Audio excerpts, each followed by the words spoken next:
The issue is not the election. The election is a battle in a war. It is not something unto itself. The result of this election in itself is a matter of indifference. It's a question of how the battle is won and lost, which is important. But there's another issue here. There's also an issue of World War III. And World War III is between the British Empire, better known as the Anglo-Dutch liberal banking financial system on the one side, and the principal nations of Eurasia, Russia, China, India, and other nations are the targets of intended warfare by the British Empire, which is already turning Europe into a mere colony of the British Empire through the program of the Lisbon Treaty. If the Lisbon Treaty were adopted, and is being pushed for adoption now, there would not be a single nation on the continent of Europe, west of Belarus and Russia, which had any sovereignty whatsoever. The British Empire would control the entirety of that region of Europe, from Portugal to the borders of Belarus and Russia, as a puppet of the Anglo-Dutch liberal financial interests. It is those interests represented in the United States for a long time have taken over control of the US dollar, control of the United States. Now they're moving in for the kill. The same cartel that put Mussolini into power in Italy, the same cartel that put Hitler into power in Germany. And we're now at the brink of something like a Hitler power taking over the United States. If they grab the United States, then they will grab all of Europe under the Lisbon Treaty. If they control the United States and the parts of Europe under the Lisbon Treaty, then you will have an actual fighting war emerging on this planet. You will have dictatorship. You will have mass starvation. The elimination of whole sections of the population of parts of the world through starvation. And that's part of the British program. It's the food war. That's the situation. We're not dealing with an election. We're dealing with whether there is in the United States, in the top layers of society, the moral fitness to survive. And so far the vote is in the leadership of the Democratic Party and the Republican Party, neither is morally fit to survive. They're as unmorally fit to survive as the people who backed Mussolini and backed Hitler back in the 1920s and the 1930s.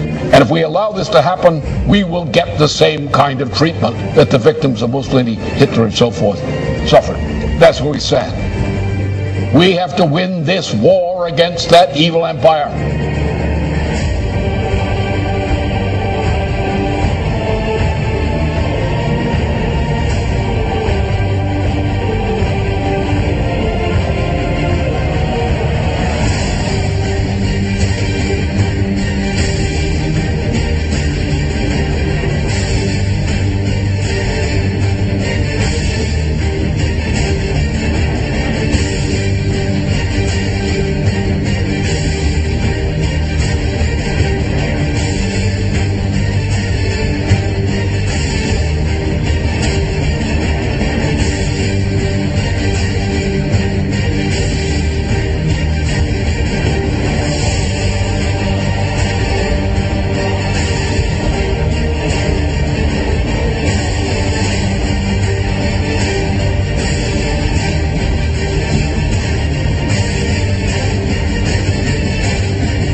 Now, for a number of months now, there has been a worldwide food crisis caused by many things, by the financial policies, various kind of management deals, by the WTO, which ought to be eliminated, by the promotion of biofuels, which is destroying food supplies.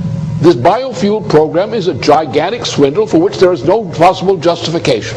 None. The justification comes out of the World Wildlife Fund of Prince Philip.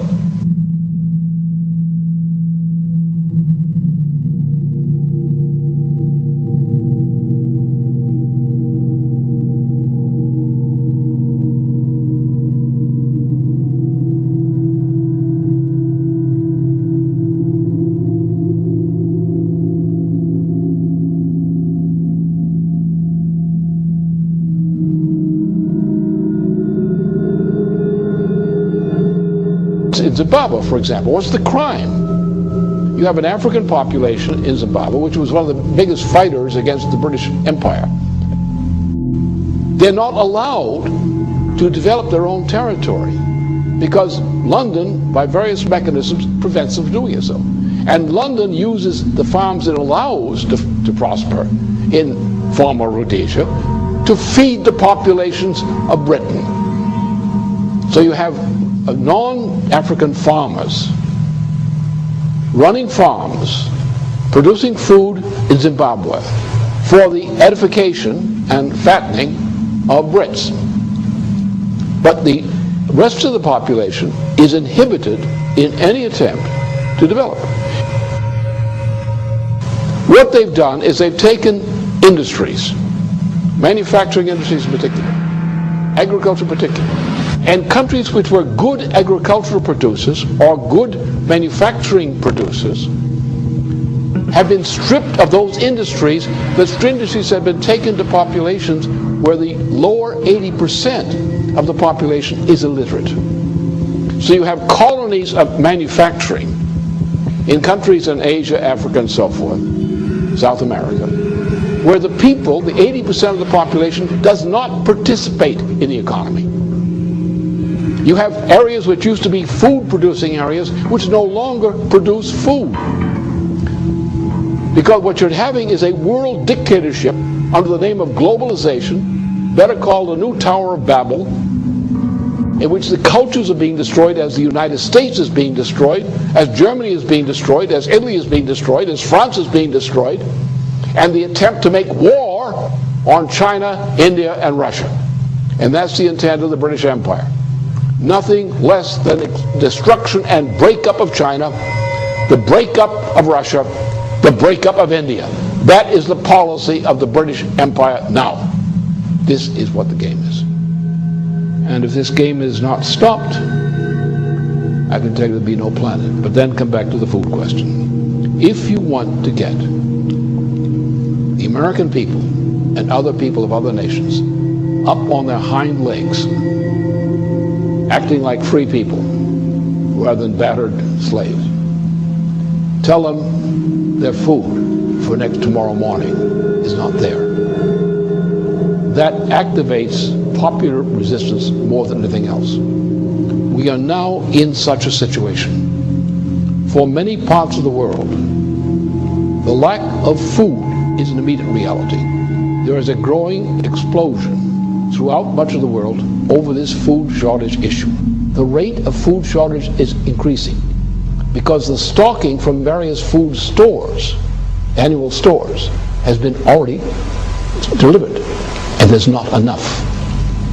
So as the fact of the empty warehouses and equivalent forms of supplies, as these things go down without food, the food crisis is going to accelerate. And you're going to have not only other parts of the world, but also American citizens who are now faced with the threat of death by food shortages. So therefore, the issue here is not the election result. The issue is not the president. Obama is not competent to be a president. He has none of the makings of competence. They don't want Obama. They just want to use him to destroy Hillary Clinton. That's all. Once they destroy Hillary Clinton, they'll get rid of Obama. That's their intention. And their intention is to bring in a fascist regime in the United States, a presidency which will be in effect a fascist regime, which will cooperate with the British and bring the United States into alliance with the United Kingdom, or the Anglo-Dutch liberals. Not all Brits are for this, by the way. And with a Europe, or Western and Central Europe, taken over by this same imperial power. An imperial power whose intention is to go to war against Russia, China, India, and other countries using nuclear power. That's the intention. We're now in a point where a revolutionary movement, or the makings of it, is building up around the food issue. And therefore, those who triumphed yesterday are not going to continue to triumph for long. The result is either we win and restore the kind of government we require in various nations and among nations, or this world is going to go into hell because the crisis won't quit. The people will die of hunger. They will die in increasing numbers. They will kill for food. The structure of society will be destroyed in the fight over food, which is not there. Therefore, either we win this fight against this evil, or there won't be anything to fight for.